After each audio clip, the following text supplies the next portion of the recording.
కూటమి ప్రభుత్వం ఏర్పడిన తర్వాత ఈరోజు అనుకూలంగానే పనులు సక్రమంగా సాగుతున్నాయండి.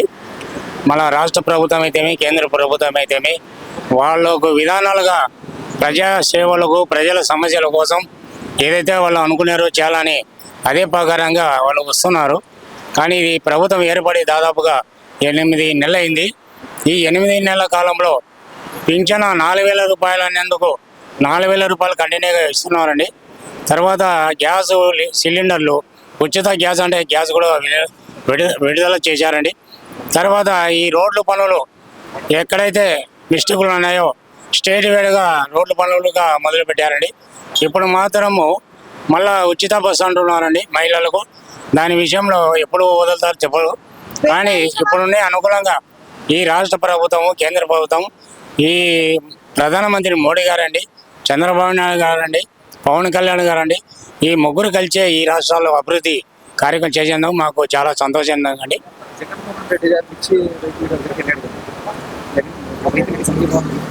గ్రీన్ కలర్ కొండ వయసు గతంలో అమరావతిలో రైతుల నుంచి చాలా రకమైన ఇబ్బంది పెట్టారు. కానీ అధికారం బాధ్యతలు ఉన్నప్పుడే ఆ విధంగా ఇబ్బంది పెట్టిన వాళ్ళు ఈరోజు ఏదో ఈయన చేయలేదనే ఉద్దేశంతో ఏదేదో మాట్లాడుతుంటారండి. అంత రాజకీయంగా మనం లోతుపాతులు మనకి ఎందుకు వద్దులేండి. ప్రజల సమస్యలు, ప్రజల అభివృద్ధి కొరకు మనం ఈ కార్యక్రమం అయితే మాకు బాగా చాలా నచ్చినాయండి. గత 5 సంవత్సరాలు ఎలా అనిపించింది? ఆయన 5 సంవత్సరాల పరిపాలనలో ఏమీ డెవలప్ పెద్ద కాలేదండి. ఆ టైంలో మళ్ళా మధ్యలో కరోనా వచ్చాయి. ఈ కరోనా వల్ల చాలా దెబ్బతిన్నారు జనము. కానీ కొన్ని పథకాలు కూడా ఆయన కొన్ని చేయలేకపోయారు. కొన్ని పథకాలు తెచ్చాయి. కానీ ఇవి ప్రభుత్వానికి, ఆయన ప్రభుత్వానికి చాలా తేడా వచ్చిందండి.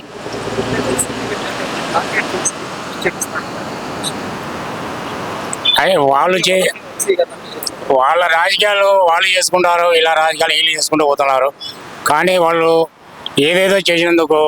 కానీ ఈరోజు ఈ ప్రభుత్వము నిజంగా తప్పు చేస్తే దాన్ని పబ్లిక్లోనే వాళ్ళని అరెస్ట్ చేస్తున్నారే కానీ వాళ్ళు దౌర్జన్యాలు ఏం చేయడం లేదు కదా. ఎవరు తప్పు ఉండే వాళ్ళని శిక్షిస్తున్నారు, ఎవరైనా కావచ్చు. మళ్ళీ తప్పు చేయని వాళ్ళని ఎందుకు అరెస్ట్ చేశారండి? తప్పు చేసిన ప్రతి ఒక్కరిని ప్రభుత్వంలో పోలీస్ శాఖ వాళ్ళని విచారించి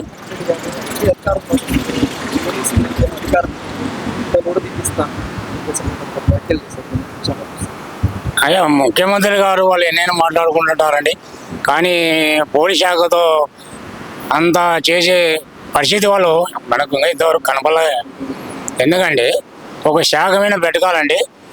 ప్రజల కోసం వాళ్ళు సేవ చేస్తున్నారు. కానీ తప్పు చేసినారని మనం ఆడికంటే ఆడికి మాట్లాడితే ఆ డిపార్ట్మెంట్కి కొద్దిగా బాధాకరం అనిపిస్తుందండి.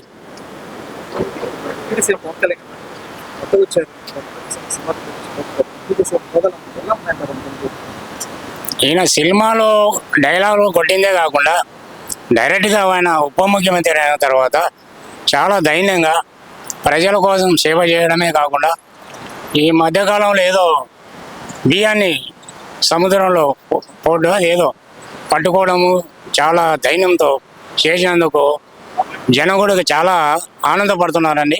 ఎందుకంటే ఇట్లాంటి ఉప ముఖ్యమంత్రి పవన్ కళ్యాణ్ గారు వచ్చి చేయని వాళ్ళను కూడా ఈయన చేస్తున్నాడంటే చాలా ధైర్యవంతుడు అని గొప్పగా అనుకోవడం చెప్తున్నారండి. కానీ మా సంఘం తరపున మాకు కూడా చాలా ఆనందంగా ఉందండి. జగన్మోహన్ రెడ్డి గారు అధికారంలోకి వచ్చే అవకాశం అయ్యా ఈరోజు ఈ పరిపాలన సక్రమంగా 5 ఏళ్ళు చేస్తే మళ్ళీ ఇదే రావచ్చని మాకు నమ్మకం ఉందండి. చేయని దానిలకు మనం ఆశించడం కరెక్ట్ అండి. మీరు మంచి పనులు చేసినా కాదాలే మేము. మీరు మంచి పనులు చేస్తే మీకు 11 సీట్లు ఎందుకు కేటాయిస్తారండి? మీరు బాగా చేస్తేనే కదా సగం వచ్చేది కదా. కానీ ఏదో మీ అదృష్టం వల్ల ఆడికి వచ్చేయండి. మళ్ళీ నెక్స్ట్ గవర్నమెంట్ ఏర్పడాలంటే అది మీ శ్రమ, మీ కృషి, పట్టుదల ఉంటే ఏమో మీరే రావచ్చు అని చెప్పలేము. కానీ వీళ్ళు 5 ఏళ్ళ పరిపాలనలో ఈ కూటమి ప్రభుత్వం తర్వాత ఎన్నో అభివృద్ధి కార్యక్రమాలు నెరవేర్స్తే ఇదే మళ్ళీ నెక్స్ట్ రావచ్చని పూర్తి నమ్మకం ఉంది.